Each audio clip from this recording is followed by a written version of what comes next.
All right. Hi, folks joining us via Zoom. I think we've got our presentation sorted out here. I'm still working on getting a camera to operate so you can see the folks in the audience. But at this point, we are going to go ahead and get started with our presentation. I see that some of you are already using the Q&A function. You say you can't hear anything. I was muted for a few moments as I was sorting out the technical details at this end. So if someone could let me know if you can hear me now at 6:05.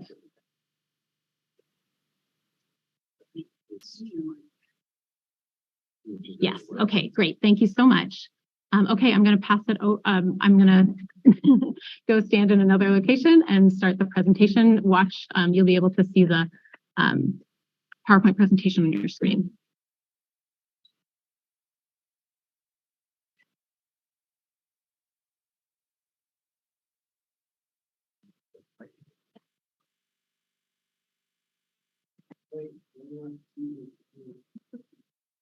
All right. Hi, everyone. Thank you so much for being here. My name's Sarah Noisy. We're going to work on the feedback issue. We're trying to run a hybrid meeting here all on our own for the first time. So thank you so much for your patience. Thank you also for being here with us tonight. Looks like we have about 30 participants online as well. So we're here tonight to talk about the Coral Street Visioning Report. Some of you may recall that previously we were calling this the Coral Street Master Plan, and we decided a few weeks ago to change the name of this project to better reflect what we're really hoping to create in terms of a scope of work. It's something that's kind of like a high-level vision that guides our planning and work in this area and around homeless services. So I'm going to review what we've covered, what we've completed so far in terms of this project, and then I'm going to pass it over to Justin Duell of Dahlin Architects and Alexa Dack, also of Dahlin, to walk through the content that we're here to cover tonight. So do I advance from here? The arrows, I think, left and right. Maybe? No?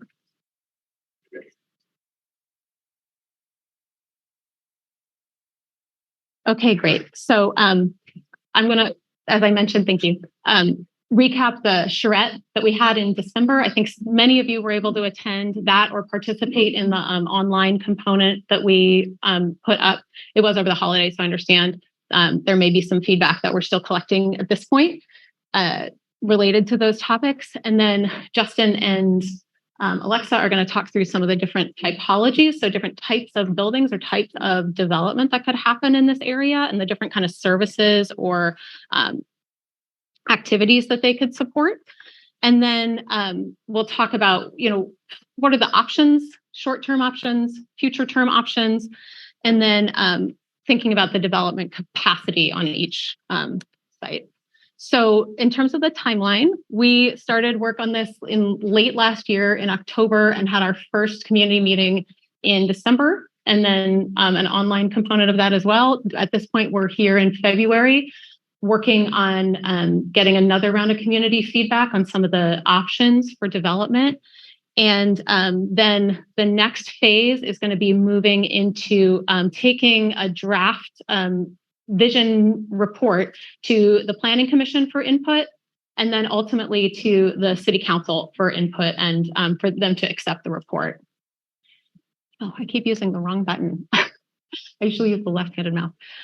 So going back to December, we held a community charrette here in this room. It was attended by about 50 people. We had a really great turnout. And then we had about 200 responses to our online survey afterward, where we asked these same exact questions about architecture and land use, circulation and transportation, urban design, and then homeless services.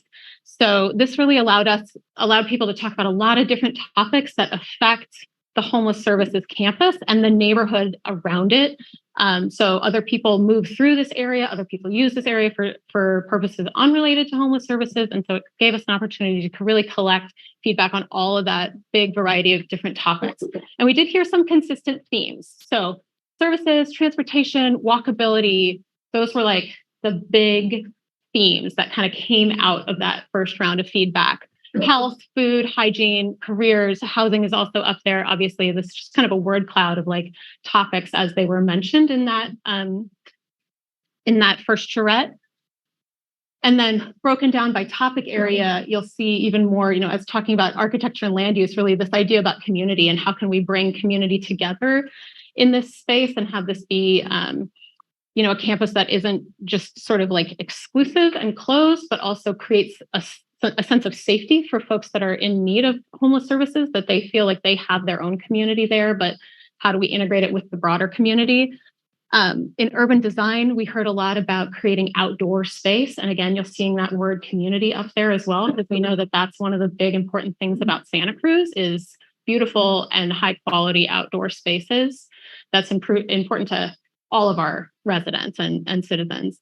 Under services, a lot about health, more housing, more computers, more laundry, showers. So there's a lot of ideas for additional services needs that the community may have. And we've been working also with a group of service provider stakeholders to really make sure we have our arms around like what are the needs in terms of building space and specific services that that we should be incorporating into this area. And then also in terms of circulation, no surprise, parking was a big concern for most folks. Accessible parking, affordable parking, time-limited parking, safe parking, concerns about the bridge, ADA parking, things relating to circulation and emergency access, talking about potentially a closure of Coral Street and getting reactions to that. And yeah, also talking about bikes and pedestrians to some extent. And then, every time. And then we also, the online responses that we got reflected a lot of those same themes. So you see parking is up there, services, housing, business, healthcare, safety. And then you also see SCRS. For those that don't know, that's the Santa Cruz Recording Studio, which is a business that's inside our plan area. And they are a privately owned business on a piece of private property. And there is a lot of concern around what might happen with that property, with that business moving forward based on the city's plans. So I just want to say right now, for the record, Santa Cruz Rehearsal Studio can stay exactly where it is. They can continue to operate exactly the way they are. We only have one option that's like very far potentially in the future that sort of imagines what could happen if the city were to have control of that parcel, which we don't have currently. The city doesn't control that parcel. It's privately owned. Just like there are 3 parcels in our plan area that are privately owned and not currently under city or service provider control. So again, this is kind of an visioning exercise, and there's nothing here that would take anything away from anyone or cause an existing business to have to close.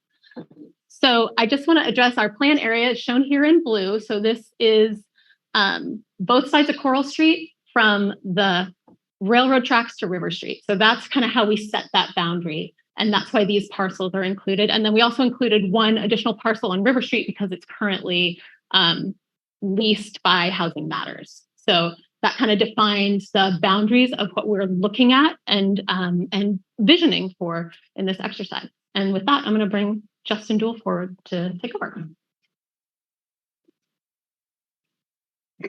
Thanks, Sarah. So,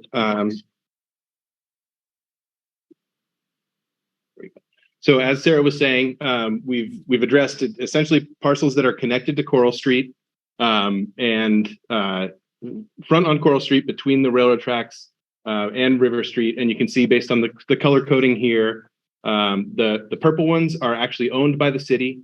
Housing Matters has some leased on the larger portion. Housing Matters themselves owns the parcel to the south, which will be the future home of the Harvey West Studios, which is entitled, and I think in final phases of fundraising now, and should hopefully start construction, I believe, later this year, as well as the parcel at the corner of Coral and River, 801 River Street, where they've renovated a little Victorian house, which has some, I think will be coming shortly with some, I believe 7 residential units. And then Housing Matters leases the 3 parcels along Coral Street and the one on River Street. The other three are not in any form of control. So we have a vision for what could happen there one day, but it's that it ends there. It's not a plan for anything. It's just long-term visioning. This is the extent of the current Housing Matters campus. The Rebele Family Shelter with Housing Matters offices, and the Homeless Persons Health Project clinic and offices, and the Day Services building really form kind of the core of the campus. There has been a community of pallet shelters that have been set up in there, which was actually an outgrowth of COVID and social distancing and everything, which has turned out to be actually kind of, I think, a great thing for the way that they actually function there. The Harvey West Studios in the south portion of the site to be coming, and so you can kind of start to see how it's creating a central campus in a community with a few holes that will be filled in. The River Street Shelter, which used to operate here, has been closed and will be demolished. So we have some ideas for what could happen there, and we're looking at, in this first phase, really just a few key opportunity sites, we're calling them. 125 Coral Street has been recently acquired by the city, and it was kind of the impetus for the study, and will be kind of the focal point of a lot of what we look at. The River Street Shelter site forms kind of an obvious hole in the fabric there, and we'll look at ways we can fill in that parcel. And then 112 through 116 across the street, and a number of different ways that those three pieces could be reapportioned. In the longer term view of the vision, we have what we call future opportunity sites, and these are parcels that are simply envisioned as being something in the long term future, and that's the remainder of the block across the street, 118. 133 Fern Street, which is actually addressed from Fern, but it goes all the way through the block and touches Coral Street, so it's been included. 129 Coral Street, which is kind of a service yard for the quarry operations, and then 803 River Street, which currently has a lease and potential future opportunity. I'm going to have Alexa actually kind of refresh you guys on what we did. We walked through a number of different actual housing typologies in the charrette. And before we get into actual capacity studies, we'll just go through a quick refresher of what these different types were. Hello. So if you were with us in December, we did cover these. I'll go a little bit high level, but just so as we start to talk about some of these terms and we jump in, we all have a little bit of a context to refer back to. So we're all going the wrong way today. So first, to start off with a navigation center. So one of the defining features of a navigation center is that it allows partners, it allows pets, and it allows possessions to come into it. And so we're showing you a couple of case studies. These can be put together a number of different ways just to give us something to look at, though, here today. So this one also had a transitional or a shelter component to it. And so just looking at kind of a plan of how that may lay out. Again, storage is a big component. The red in all of these is in these particular buildings where the community or potentially service spaces were integrated. So storage, a lot of beds, and servicing that need of the community. Then as we start to go toward the path of housing, we're going to look at a shelter or transitional housing. So this is a particular project that had 26 beds for a shelter for homeless women and children. Again, shelters can serve a lot of different aspects of the community, so kind of put that aside, but just generally looking at it. Here you can see that the rooms start to become a lot more individualized. There's a little bit more privacy to them. And then there is some less of the service or programmable space being integrated as they start to take on that greater deal of privacy. Then moving into something like a tiny home or a sleeping cabin, the plans on the next slide that we're looking at here happen to be of a tiny home. They do have its own kitchenette and its own bathroom. So that's kind of that next level that would differentiate it from a sleeping cabin, but just to look at what the footprint of some of those may be. For this, any type of programmable space or services would be housed in a different building. This is really just that living or sleeping unit.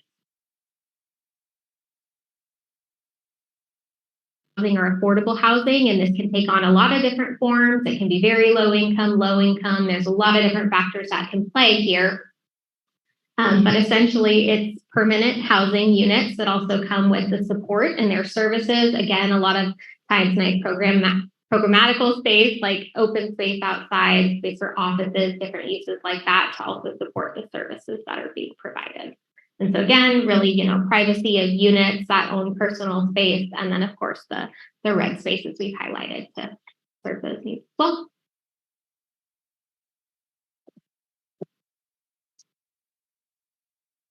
okay, so to start, I'm going to walk through what we have as the key opportunity sites. And what we've done here are what we call development capacity studies or test fits. Basically looks at those typologies and how a version of any of those might fit onto these parcels. It gives us an idea about how many square feet of a building it might be, and at a very high level, essentially what fits onto the site. So it's from a sort of a very physical form perspective, looking at very specific sites and essentially giving us an idea for how much could fit there. Essentially what fits there, as Alexa was saying, could take many forms. The housing could be individual studio units, or it could be larger family units. The services could be office space for service providers. It could be clinics. It could be behavioral health. There are so many different versions that we really can't say what it will be, because as we know, this is not a real project, it's a vision. So we're setting the framework and the parameters, and hopefully that provides enough guidance as we go forward that's useful when real projects actually do come to life. If I can get the right one. Got it. So first, starting with 125 Coral Street, we took a look at 4 different options. It's a variety of what amount of space, sort of type of construction, and whether it provides parking or not as part of this project. And so I'm going to kind of slowly walk through each one of these options one by one. Really having a hard time seeing the screen, sorry. The first option presents essentially what we call a concrete style podium building. So the first floor would be constructed out of concrete. It would contain a parking garage that could be accessed via a driveway. At the ground floor, you also have a residential lobby. And by the time you've programmed that into the ground floor of a building, you have, in this case, we had about 2,400 square feet left of what we call programmable space, which could be services or offices. The upper floors of that building would then be residential units. That would be like the image that Alexa showed of the permanent supportive housing project of ours, and it would be essentially a 5-story building. The next option we looked at would eliminate that idea of building a concrete level at the ground, and it would provide a less expensive form of construction. It would be all constructed out of wood. Without the parking at the ground level, that opens up the opportunity for quite a bit more service space. And in this scenario, we created kind of a small courtyard, more of a, the ability to separate the buildings and step back for some programmable outdoor space. This provides about twice the amount of programmable space, still with an orientation toward Coral Street. So the front door for both the residential lobby and that service space would have, essentially a Coral Street address. Toward the back of the site, where it really is more oriented toward the campus side, we brought some residential units down to the ground. So that provides, in this case, more housing. And then up above, again, up to maybe 4 floors of residential units. So again, a 5-story building, simpler and less expensive to construct, and more service space. The next option we took a look at reoriented the building so that the front door from a residential perspective would actually come from inside. So you'd come around through the campus into the interior, and the front door of the building would be accessed from the south. The main goal of this one was to open up as much space as possible in one building on one floor to services. So the service could have an orientation toward both sides of the building, both Coral Street and internal to the campus, and provides about 12,000 square feet of programmable space in one place. And that was actually a number that kind of hits a target range that we had heard in some of our work with stakeholders as a goal for a certain amount of clinic space that actually has a functional use and is in demand. So that was what we were looking at there. And then again, residential units above on the upper floors. The fourth option that we looked at here, integrated into this building, a navigation center. As Alexa walked through, that's a very low barrier to entry shelter. Provides beds, provides services, allows people and partners and pets and possessions to come. In this case, we looked at also the second floor of this building to expand that space up to a total, in this case, of with the first and the second floor, about 18,000 square feet for a navigation center. And that's in some of the work we've done, that's a kind of a sweet spot for the amount of beds and services and space that can be provided. By going to a second floor, it requires that we add an elevator because that has to be an accessible building, and additional egress stairs for that use. At the ground level, the residential entry is again oriented toward the interior of the campus. And in this scenario, we actually added some additional surface parking to provide a little bit of parking, but not in a costly way, in more of a cost-effective way to do that. Some service space at the ground floor and a second floor would be more ideally suited toward office space, back office administrative space, not as much actual, kind of front door service provision, but that would be, say, a place where, if Housing Matters were to move administrative offices into this building, then that could free up space in another building. So the way that all these buildings are going to begin to work together as a campus, you can see there are a lot of different permutations that it could take and ways that the space could work together. And then again, residential units above. So the second site we're gonna kind of walk through is the currently where the River Street Shelter building sits is right here. The first option is a sort of low impact near term option. It would basically look at the expansion of what is that the group of sleeping cabins that are out there into kind of a community. It works around some of the existing trees that are on the site, kind of extends the idea of a central open space core, which got at some of the feedback that we heard from in kind of an urban design and open space perspective about having some more community spaces, and kind of creates a secondary little internal core that is not an old parking area with some pallet shelters, but actually creates some soft space, some open space. The second option for the site, which would be a longer term option, could preserve some of that in creating what we have as kind of a main street that runs through that campus now, but looks at the back corner of the site and a way that we could actually, again, go with a taller building, which would be residential units on the upper floors, but some service space, some programmable space at the ground level.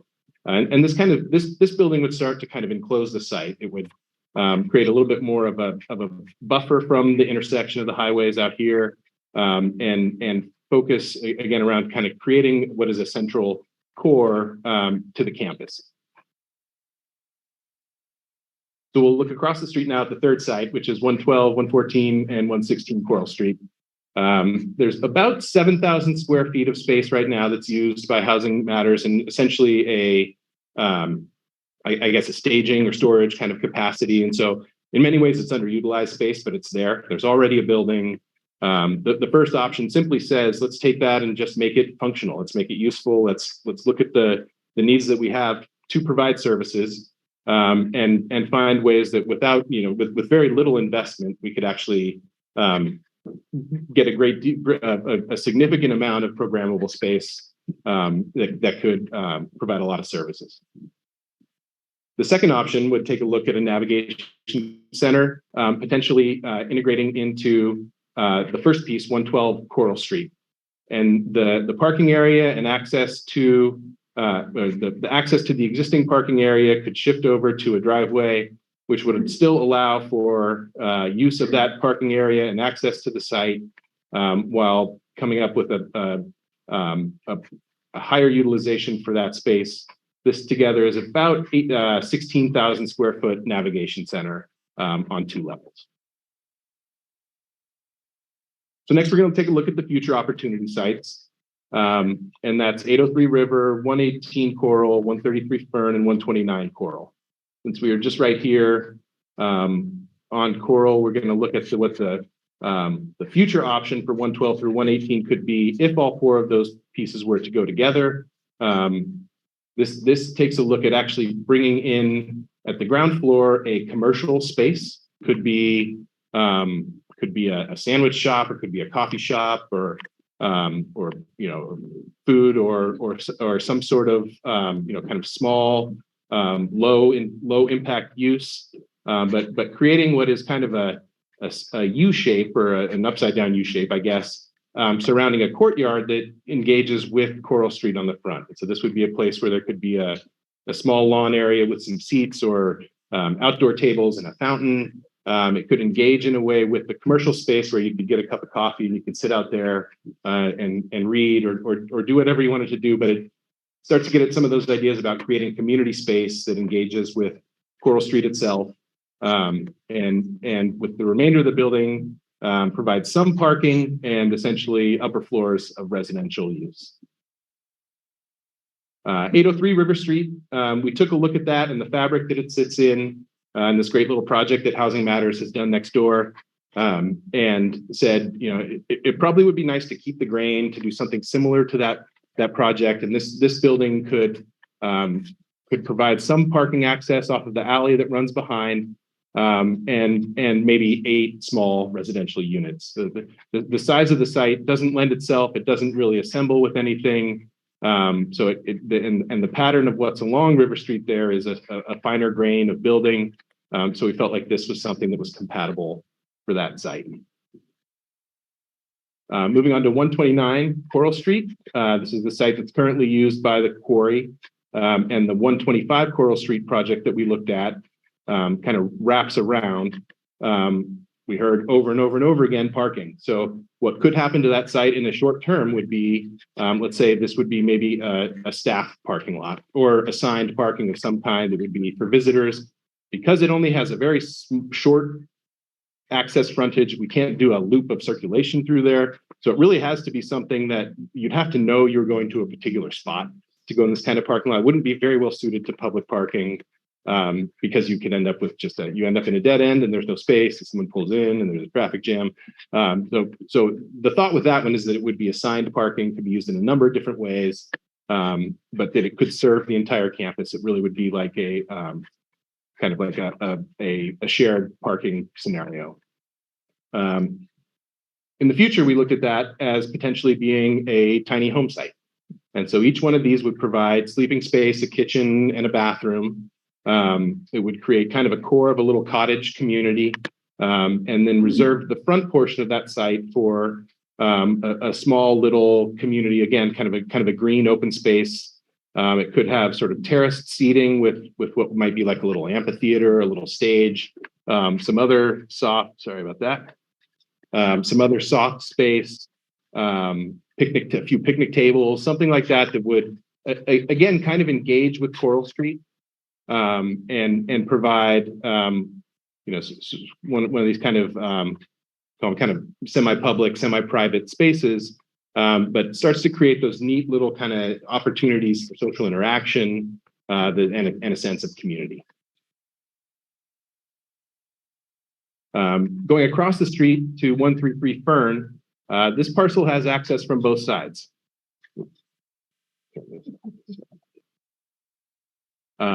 So this would actually orient itself or lend itself to maybe more of a public parking lot. You don't have what would be kind of a dead end circulation pattern, and this would be in a short term, and it would provide up to 41 parking spaces. In the future, we actually looked at that site as still providing some access to a small parking area off Fern Street, but engaging Coral Street with the front door and programmable space, a small office building that could be in total providing up to around 12,000 square feet of programmable space. we wanted to talk a little bit about kind of the idea of urban design and streetscape, as that was one of the topics that we talked about when we were here in December. So we looked at kind of a reimagining of Coral Street, not completely reinventing it, not closing it to traffic completely. Talked with Public Works, with the city, and learned some things about how street sweeping works, for example, and how we designed curbs and things like that. But it did take a look at really narrowing that street. There's not currently any on-street parking available there. So we said, let's widen the sidewalks and let's put in maybe some community garden planters that could be maintained by the Homeless Garden Project, for example, and actually provide food in some of those locations. It does something right at the intersection where the kind of main entry to the campus is, which could be a very low impact thing, like even paint on the street, but it creates kind of a, here we just kind of showed a medallion of some sort, but it's kind of would serve as two things. It would be kind of interrupt the long linear flow of Coral Street with a node, but it kind of also actually serves as a beacon, we thought. And if you were to do something like place focused light around this, it would almost glow at night. And so you can almost kind of imagine if you look down Coral Street, not very far, you would see what was like a beacon, actually kind of inviting you into the campus, making it feel safe, making it feel bright, in a way that would actually, I think kind of create a neat, interesting front door. If there were a navigation center on one side, kind of the main entry to campus on the other side, and kind of putting together some of these different pieces in different ways, you can see how some of these things might interact. And then kind of looking at the way in some of these other concepts, these other little kind of interstitial spaces function on the, kind of a semi-public, semi-private space, you start to see from the Coral Street side, not just internal to the campus, but creating what is really kind of a series of little community spaces along Coral Street. So I think with that, we're just going to see if anybody has any general questions about any of this. Sarah, I don't know, how do you want to open up to general questions or feedback? Yeah, just a minute. Sure. So folks on Zoom, if you have any clarifying questions, go ahead and drop those into the Q&A box. I do see we have one hand raised. So I'm going to mute myself for a second. So yeah, if anyone has any clarifying questions, we are going to take feedback. There's like we look forward to telling you taking feedback, but if there's anything you didn't understand, anything that you had, like, how does this relate? Why are we looking at different things? Any questions like that? I have one person on Zoom, so I'm gonna go ahead and unmute them, let them speak, but we're gonna do that here too. Oh, and went away. Anyone have any questions about it? Go ahead, Tony. Just in terms of parking, it looks like a lot of the parking was on the longer term vision on lots that you don't currently have any access to. So on the shorter term, looking at 125 Coral, which you do own and gave us the different options for development, it looks like for a 4-story residential, we were only looking at like at one point 11 parking spaces, at another point 12. And did I understand that correctly? Yes, yeah, and a lot of these with. Could you restate the question for folks on Zoom who may not have heard? Yeah, sorry. So the question was about the correct me if I'm wrong, but the quantity of parking spaces provided in any of specifically the near term options, and it seeming like potentially kind of a I don't want to put words in your mouth, but not that much. Potentially, it seemed like that wouldn't be anywhere near enough to cover the amount of residential for an area that's already currently impacted so severely for parking. So I was just wanting to make sure that I understood the near-term thought. Yes, yeah, and through a lot of kind of some of the state law, or the housing bills that have been passed, actually in some scenarios, no parking is actually required. Very rare that it gets built with no parking, but that does happen. Yeah, I mean, you do see projects that get built and provide no parking. Right. So that's what I'm trying to clarify, because as someone who lives in and works in Coral Street area, the thought of adding more residential without parking would really impact my thoughts on any kind of a short or long-term vision. Yeah. Hi, everyone. I'm Lee Butler. I'm the Director of Planning and Community Development. I'll speak into the mic here so folks on Zoom. The other thing that I would add related to that is, as you saw, Justin presented several different options, I think 4 options for that parcel. One which had 42, 20 33 was the biggest amount. 33. Yeah. in a podium scenario. Yeah, so 33 or so spaces. So one of the things that we'll be exploring with the community members here tonight is how we prioritize that balance between housing and parking and services and other amenities. Because as we're taking away parking, we're also or as we're adding parking, we're taking away some of those amenities and those services. And so that's a balancing act that we want to hear from the community on. And so that's something that you could contribute at this station that we have over here shortly. Thank you. You had yours up next over here. Yeah, I actually worked in Harvey West for about 12 years and so I'm really familiar with the area. As Jen pointed out, it is severely impacted with parking already. I know the owners of the business on Cruz Street that they complain their customers from have the current staff take up all of Cruz Street. And what I saw was your parking solutions were all temporary. So what is going to happen with the cars and with people? That is something that I'd like to be answered. The other things that I know about that area that I don't know if you guys have addressed, if you have. During my time there was at least 2 times where River Street gets closed and you're stuck in Harvey West. So we had to evacuate all the way through Harvey West and walk up to Mission Street. And if you have a lot of people with mobility issues, that can be a very serious issue. The other one is pedestrian death at that intersection. If there any, you're bringing more and more people in, how are you going to make that safer? Because there's been multiple deaths then. Okay, let me see if I can restate and answer each one of those one by one. First one was sorry, give me a quick parking concern. So in particular, well, I guess we should take a step back from that area where when a building is a beautiful building, it makes no sense if no one can get in there and it frustrates everyone. Yeah, so I guess to your first question, which to restate it was generally parking concerns and specifically seeming like they were only providing parking in the short term. Should take a step back from the options and maybe not look at them as a short term and a long term option, but maybe just options. It's not to say that we would provide parking there and then we would take it away again. But that ideally we would be looking to provide parking to relieve those concerns.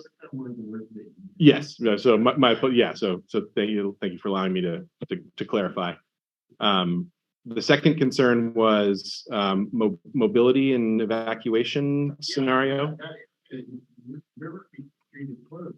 The only way to get out of there is to walk the walk path that goes, and it's really steep. You got to walk all the way to Harvey West and then up a winding, like kind of bike path that takes you up to the Mission Street. I don't know if you've ever done that, but if you're over there, do it on lunch. Yeah. So you think about taking somebody that, a couple people that are in wheelchairs and trying to get them through there. Yeah, sure. If I could just Sure. jump in here, Justin. So the question is about, emergency egress. I'm just restating for folks online. And the fact that if River Street is closed, the egress is quite steep and remote from this site. So that is a very legitimate concern and something that we'll have to continue to work on. I mean, I think we have a lot of neighborhoods in the city that end up being kind of a similar situation where, like, if you lose one street, all of a sudden there's like no other way out. So I think that's something that we will set some sort of like guidance about in this document. And then as actual development proposals come forward, we'll need to get into more of those details and get more specific. Because I have done that bike trail. It's been a couple years, but you're right. It's very steep. It's not super level. Yeah. Yeah, I believe you. Like an exodus out of there. Yeah. People walking there, and the fact that you put people that have, the mobility issues, Sure. disabilities on top of that, Right. we need to have, there needs to be some kind of plan in place for evacuation. Yeah. So I think that's a very good comment. Thank you for bringing that up. I think that's something we need to note and like identify that as, as development actually comes forward, that we're thinking about that. And because that'll relate to the way that we do circulation. So we actually had a couple of questions online that I will now answer live. Just a minute. So one of the questions that we heard from someone was, oh, sorry. Oh, I'm sorry. You also had, you had a question about pedestrians, and there was a recent death at that intersection. Yes, they do. So yeah, we did get at our first charrette also a lot of feedback about pedestrians and the idea of improving pedestrian and bike connections to this area. That is something we are continuing to think about. It's a really wide intersection. An overpass would need a place to land. And so we're trying to think about like, how can we make that work given that we're trying, the other uses we're trying to fit into this footprint where it is, because it's Highway 9, because it's a state highway, the overpass has to be really tall. Like I think they need a 30-foot clearance. So the land, anyway, it would need an elevator essentially. We've kind of started toying around with some of those details of like, how could you make that work and absent that, like kind of what are the other options for improving safety and then making sure that people on bikes and on foot can get to the services that they're trying to access on the campus in a safe way. And so that's something that we're still working on. We're thinking there are a couple of different options. You could kind of direct all pedestrian traffic to go up to the light at Encinal. I mean, that's something we could think about. I don't know. I think there's some underground utilities on campus that would be a little bit challenging with that. But yeah, I mean, I think those are all good. I mean, these are all very important things to talk about. Yeah. And the truth is that these people are underserved with mental illness, with drug addiction, right. And so many times people just walk right in front of your car because that's not their concern, right. Right. So so improving that, it seems like a horrible idea. Yeah, so putting more pedestrians into that intersection of 1 and 9 is maybe not the best way to go. So yeah, we are looking at ways to improve access to this site, which is at the corner of 1 and 9, without putting more pedestrian traffic into it. They're complicated, they're expensive, and we should continue bringing it up, right? Because these are really important issues. These are things we need to be looking for solutions for. Okay.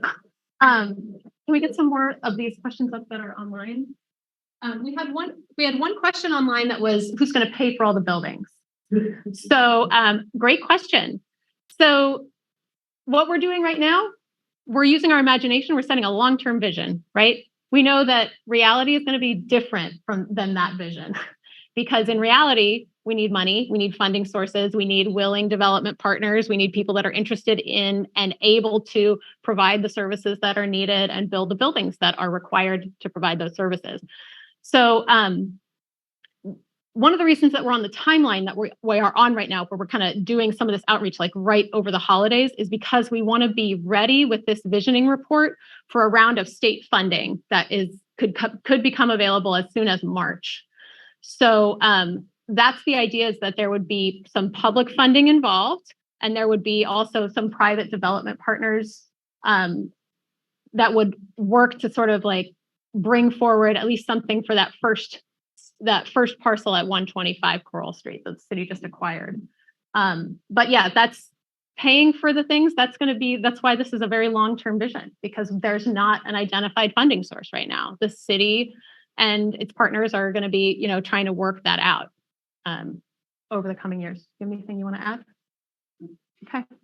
I'm going to answer just 2 more online, and then I'll take here, and then here, and then here. Okay.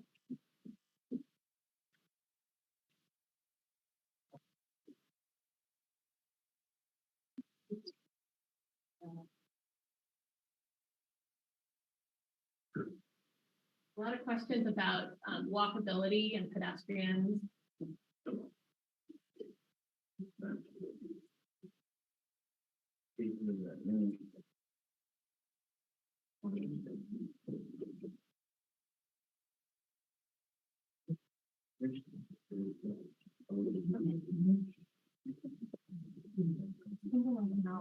So we had a question about the circulation pattern that we showed where we're kind of limiting people making a right turn coming into Coral Street. And then they asked if that meant we would be limiting people and requiring them that they use the alleyway, which is not a public street. At this point, we're still able to accommodate, we're still kind of envisioning two-way traffic. So we're accepting feedback on that. You know, this was something that at the charrette in December, there was a lot of discussion about, there were some people who were like, let's just close the whole street, no access to Coral Street. It's just entirely a pedestrian and bike zone. And then there were other people who were like, no, we really need two-way circulation. And at this point, what we're showing is kind of narrowing the streets to hopefully slow the traffic down, and then also hopefully discourage cut-through traffic. That's really kind of the balance where we thought it made sense to hit a balance, is that Costco traffic wasn't coming through Coral Street, but that anybody who needed to get into Coral Street to access services or needed to get out from Coral Street wouldn't be sort of hindered from doing that. So that's kind of the balance that we're trying to strike. But again, I'm interested in hearing what folks have to say. There's a lot of questions in the online that about walkability and are we closing Coral Street? How are we improving stuff for pedestrians? We're going to continue. As I said already, we're going to continue to have to work on that. It's a really important issue. And we don't have all the answers right here, right? We're setting a long-term vision. So please let us know, again, your priorities and your reactions to what we've shown so far. So you had a question over here. My name is Cruz, and we have a nonprofit that does services and stuff like that for cancers. And I appreciate all the services space for those. That's a later decision of how those get filled. Yes. That's not a decision. Right. Okay. And that's great. I really appreciate that, supporting people in different ways, historically, Coral Street had parking to it. That was just in the last few years that was limited. Right. Why is it not even an option to allow the parking there? Because parking is so needed. Though trees and stuff and smaller is nice, and I can imagine that being comfortable, but even as an option. Yeah, I mean, it is something we could go back and look at again as an option. Again, we're trying to balance all these different priorities, right? And so that's one of the questions that you'll have a chance to respond to, is how would you prioritize these different things? So for folks online, the question was about, I just blanked on it. On street parking. On street parking, and what your first comment was? Well, I just appreciate the services. Okay, yeah, was the services programmed? Yeah, so the first question was the areas shown for services. Not at this point, we're just talking about how much space could there be available based on the properties. And then the second question was about, on-street parking, and is there an option for bringing back on-street parking? And yeah, there is. Let's, continue to take feedback about that. We're trying to balance these different priorities. So here and then there. Yeah. Focusing more on keeping it all within and around, kind of almost eliminating River Street access to Highway 1, that big, huge intersection. Whereas, and then you have the goofy area where you enter Ocean Street. There's another spot there too that also is access with the growth and structure going on there right now is like they moved in there and they don't really know where they're going. It's taking a lot of space. There's a lot of on-ramps, off-ramps that are going nowhere. And the one section that you go from Ocean Street, like from Plymouth, from right here, there's a huge area there that hardly anybody uses. You can drive from Ocean all the way to past the Tiempo exit, where there's hardly ever any traffic there. Where the danger Okay. Where River Street is going towards Highway 9, which is another really dangerous spot, where in the wintertime ends up being closed down, and then for another year or so, they're working on all of Highway 9. Did you have a question in there? I hear your comments about the road construction area. And make it for housing the River Street area, instead of having that drive-through area, and the Highway 1 just goes straight through with an overpass. Where all of the coral, all that area is going, has an access. Okay. For small off and on ramp, not huge intersections. Okay. Where you needed. Okay. I would So say more it sounds like you have a comment about this and a lot of great ideas. I'm going to ask you to write them down. I want to answer clarifying questions right now. If there's anything that folks didn't understand, I want to make sure we have time to collect your feedback. So this gentleman here and then in the back. Yeah, we own a property on Fern Street, Okay, hi. 117 Fern Street, and we have First Transit works there, which is a service in Santa Cruz County. Yep. And I see all this organization that you're planning, all these, good ideas. I mean, some of them sound like good ideas. The problem is that there have been issues that we've had for so long that have not been taken care of at all. And so I see you jumping over some issues that need to be dealt with today. I've not heard anything at all about dealing with issues that are being problematic today. Right. Being a good example, parking on Fern Street has been really bad. We have some people who leave their cars there for sometimes a week or 2 weeks at a time. I've called several times to the home center. A few years ago, it got so bad that the homeless, when Roland was there, I spoke to Roland. They had a security guard come over for our building because people were sleeping on our property, defecating, on our property, parking the cars, and some of them were not even drivable.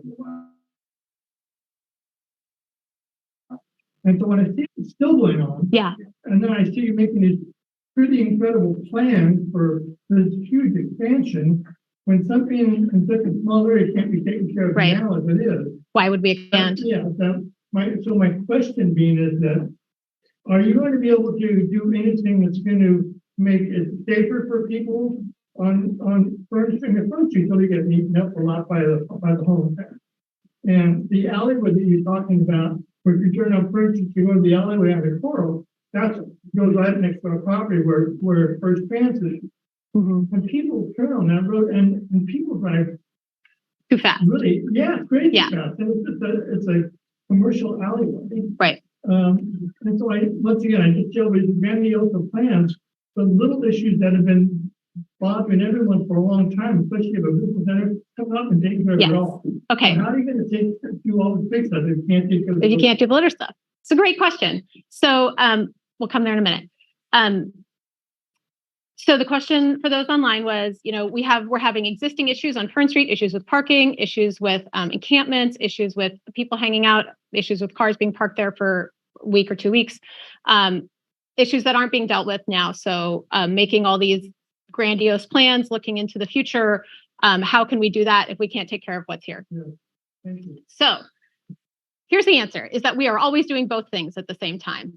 In every neighborhood of the city, we are planning for the long-term future, and we are dealing with the issues that are in front of us today to some degree, right? And I think so. And I think with this issue, the challenges that we have are larger than the issues that we have in other neighborhoods. And I think, there is a lot of room to change how we're approaching the problem and change the way we respond. The city is working on that, and so is the county. And I'm sure that it's not happening fast enough. I don't doubt you at all. You've been building for 8 years and it's been that way for 8 years. Yeah. That's not bad. Right. So I hear you. And this is always the condition that we're in, where we're trying to solve today's problems and we're trying to plan for the future at the same time. We can't not plan for the future. And we also can't not solve the problems that we have right now. So this is a struggle. You're right to bring it up.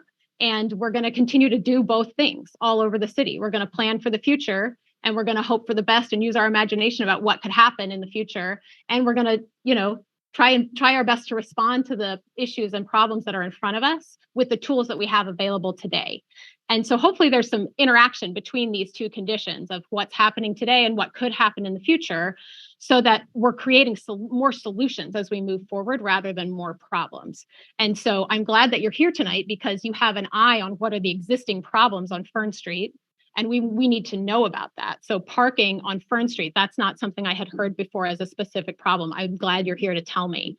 So, that's kind of the answer, is that we're going to be working on both things at the same time. And that's how planning works. That's how we move through the world. So I'm going to take 3 more questions here.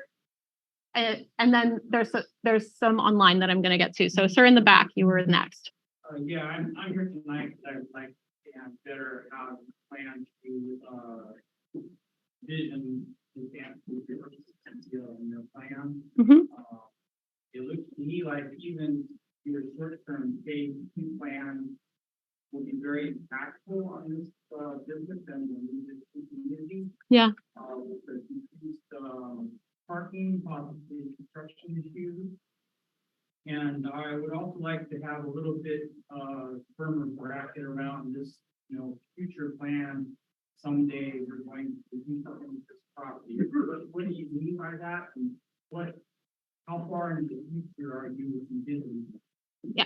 So the question is about Santa Cruz Rehearsal Studio, and how does that fit into the vision, and how can we work on something that could potentially be so impactful to an existing local business that's been in place for 13 years.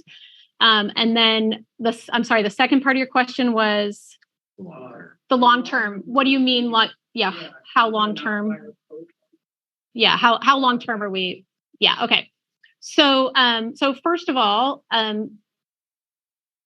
the exercise that we're doing now about envisioning is about using our imagination about what's possible, right? It's not about what would happen. That's a development plan. That's not what we're doing. That's one of the reasons we changed the name from master plan to visioning report, because that more accurately reflects what we're doing. We're using our imagination. We're thinking about what maybe could happen. So phase 2, as you correctly point out, would impact the parking. So all 4 of those condos over there, they share ownership of that parking area. So that's not something that could happen unless the owners of that 4th property were involved and agreeable to that to some extent, right? So that's not something that could come in and happen without that collaboration and working together. And then again, about this, the final sort of future option, we're just trying to imagine what might happen 25, 35, 40 years from now. Who knows where we're going to be, right? Something could happen. The business could choose to relocate. I don't know. Maybe the business will never relocate, and we'll just continue to operate with the existing building, and it'll become office space, right? I think for all of these different sites, you could kind of choose any one of the options, and that may be the final condition, or that may be we call it phase 1. It may be the condition for 25 years until there's funding, interest, and a political will to make something change and do something different. So, ma'am, yes, you. As a business owner as well, on Spring Street, I think has integrated all the cost is, and we've been there many years, had very few issues. I would like to ask the city to, and I don't think it should be the homeless services issue or that quadrant issue, but to consider an exit. There was supposed to be an exit of Highway 1 coming out the top of that hill. And the city, since I moved here 20 years ago, the city has not done anything about that. So that would be my one question: is have you asked the city for an exit out that part of the area? Is that being even addressed? I'm going to look at the planning director and invite him to step to the mic. All right, so for the folks on Zoom, the question was whether or not there was a consideration of an exit, a second exit. You're talking about where the pedestrian path is now. It circles up to High Street and connects to High Street. So I haven't heard a specific conversation related to a vehicular use of that. I know at some point long ago in the past, there were conversations about connection up to the university through the Encinal area or through the Harvey West area. But again, I haven't heard any concrete plans for pursuing either of those, the connection directly up to the university or to a vehicular connection where that pedestrian path is connecting up to High Street. The other part of your comment was just that you were a business owner on Fern Street and you've seen the city responding to some of the issues out there. And so I wanted to. Yes. Yeah, parking is an issue in that immediate area for sure. And we're aware of that with both the businesses that have been coming up there as well as their residences in that area. And as the businesses, for example, have become more successful, the parking has become even more of a challenge. So yes, we're definitely aware of that. So thanks for that. While we were, I was just repeating for the folks on Zoom. Sarah, did you have a couple other questions? Yeah, so we're going to just take a couple more questions here, and then I really want to move on so we can be wrapping by 7:30. Let's see. The question is, tiny homes feature prominently in the current vision. Are tiny homes the best use of this limited space? Do we have any outcome data that support this type of development? So the question about tiny homes from online. So tiny homes are one option. We currently have out there on the Housing Matters campus some pallet shelters, which are essentially sleeping cabins. It's just a bedroom and some place for storage. There's no kitchen, there's no bathroom. And then there's also some other existing manufactured homes that are currently used as transitional housing. And we do think that there's a need for that type of structure on the site. And the pallet shelters were something that came in and were envisioned initially to be temporary, sort of during COVID when we had to move away, when Housing Matters had to move away from group shelter during COVID and move to the pallet shelters. They were surprised at how beneficial that was for people to have that kind of privacy. And so we do see that as a good use of space, and it provides a unique type of housing and a different kind of experience for someone that may not feel comfortable living on a higher level, may not feel comfortable going through a lobby and being in an elevator to get to their individual space or housing unit. So yeah, I think that is something that we're going to keep in the plan as an option. And the nice thing about these like sleeping cabins or tiny homes is that they can be long-term or short-term. You know, they're easily movable. So the pallet shelters that are out there now are going to continue to be used, right? And I don't think we'll be going back. My understanding is to like full capacity at the Pauley loft because the pallet shelters are really meeting the need in a better way for lots of folks. So and then you're going to be our last question. I have kind of two questions. One, our initial visioning that we did the last time here, there was a space across from this on River Street. Right. Yeah. Did you see that in any of the planning here? Yeah. Okay. So the question is, when we were at the charrette in December, we showed our maps were a little bit larger that we used, and we showed parcels across the River Street where Central Home Supply is, and we talked about that. So that, as we mentioned in December, the city has been working on acquiring parcels over there, and the idea at this point is that those parcels would be for affordable housing, permanent housing, and this is one of the questions that we're still thinking about, and is about the pedestrian and bike connection between these two places as they both develop.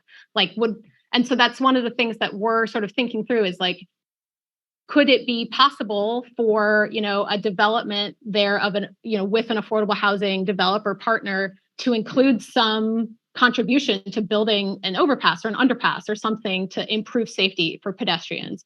And sort of what are all the different ways that could happen? And does it need to land right into this campus, or could it land at, could it be like further up the street at Encinal or at Post or something, So we're thinking about all of those different options, and we're focusing at this time, like we're kind of focusing in on like what could actually be built on some of these parcels. So That has been removed. no, it hasn't been removed. It's just sort of like a little bit outside of the scope of, the ultimate thing. So I see that folks still have questions. I thank you so much. I do want to get to feedback. You can come and see any of us. So the four of us are going to go to stations around the room here. For folks on Zoom, if you go to our city website, if you go to this website, cityofsantacruz.com/Coral Street, which is probably where you got the Zoom link. If you go and refresh that web page, you will see that the slide deck is posted there now and the Google Doc for you to answer these same questions online. For everyone here in the room, you're also welcome to answer online. It's going to be open for a month until March 6th. So feel free to do that if you don't want to stay and give feedback tonight. And I hope that many of you will stay and give feedback tonight. I'm going to go back now. These are the 3 questions that we're asking in terms of sort of just giving you some ideas about where to start giving feedback. And then we also have a general feedback section where the planning director will be if anyone needs to just have some overall comments. So first of all, we talked about this a little bit. How would you prioritize the balance between shelter space, housing, services, commercial space, open space, and parking? So these are the things that are, really going to take up the ground area, the land that we're working with. These are the land uses. What should be first priority, second priority, third? How would you set that balance? Number 2, if you could add one thing to the vision that we haven't discussed, what would that be? And then lastly, do you have a strong reaction to one of the development options? And if so, why? That could be a positive reaction. That could be a negative reaction. So we're going to spread ourselves out at each of these easels that are around the room. And folks on Zoom, we're actually going to close the Zoom now and direct you to our website to answer these same 4 questions at your leisure. And then I am also going to just leave us on, biscuit. I'll leave this up on the screen. This is my email address. So anyone listening from home, you can send me email directly. If you don't want to use the Google form, that also works. While I have your attention, I'll just mention this last slide that I keep skipping over. The city is also working right now on our housing element update, which is the citywide plan for housing. So the web address is cityofsantacruz.com/housing element. If you're interested in housing issues, I really encourage you to follow that process and be involved. There's some community workshops coming up later in the spring about the housing policies we'll be adopting for the next 8 years, and also the sites that we're going to be looking at for increasing housing production. And then that'll be going to Planning Commission and Council later in the spring. So with that, thank you so much for coming. Everyone online, thank you so much for joining us. And I will leave up my email address for a few minutes for the folks online.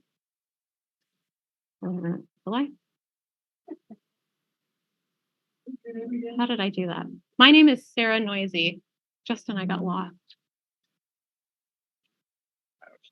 Mouse was a bad call.